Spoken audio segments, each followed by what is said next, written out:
Our friends on Militia. I don't know if you can see from here, but they've got a target on their backs. We got close to them in the last league, and well, I just had a chat with Boris, and he and I are both in agreement that it's a lot more fun when we're playing together and when the racing is close.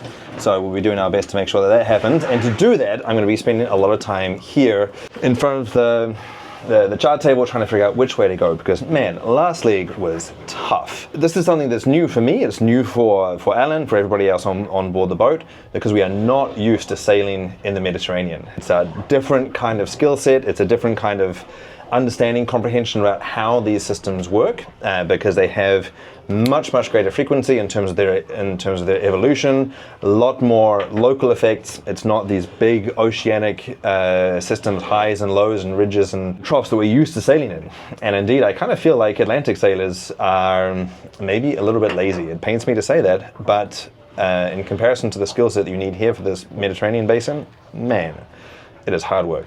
And last league was particularly difficult because there were lots of sort of starts and goes. The wind shut off and then it came back, and it came back really strongly. A good example is transitioning through the Straits of Bonifacio between Corsica to the north and Sardinia to the south. And we had this really challenging upwind period when we were going sort of slamming our way upwind, trying to pick the wind.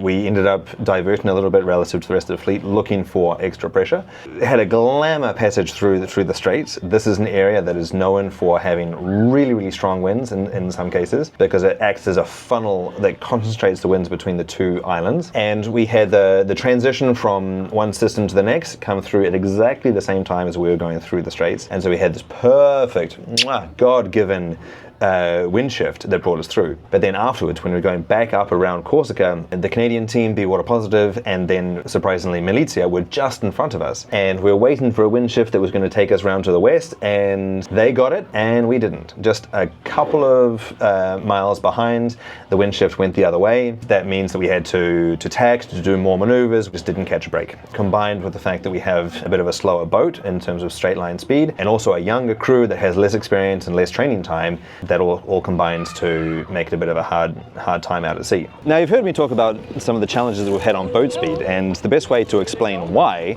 is, well, with a coffee cup.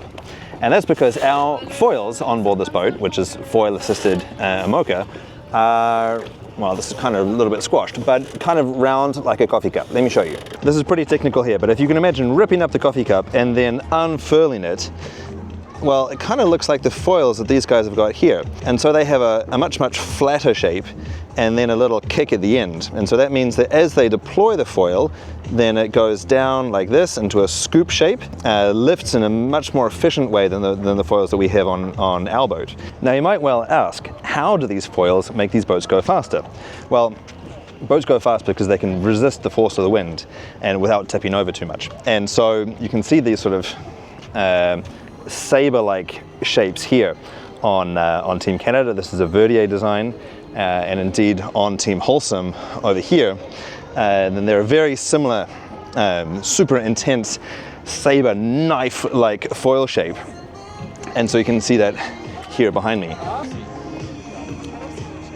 So they're a lot more efficient, they're a lot faster, but they're harder to use and less tolerant. And so it's a little bit of a mix. Maybe the ones on Alan's boat, Team Amala, are really good in solo sailing, or as they were designed in going downwind. But in the more varied conditions that we have in the Mediterranean, well, it hasn't turned out to be an advantage this time round. It was just a little explainer as to why sometimes we're struggling on boat speed. And while speed might not come easily to us, we are working really hard and indeed gelling as a team incredibly well. Part of the philosophy of this Team Amala, is to bring new young Swiss sailors into the offshore world, and that's really cool because I'm all about bringing new blood into the sport and sharing these amazing boats and this amazing world of ocean racing with as many people as we possibly can. So that is super, super cool. And knowing that we're hard up against it and learning more about this world than the other teams are, it means that we have a really good spirit.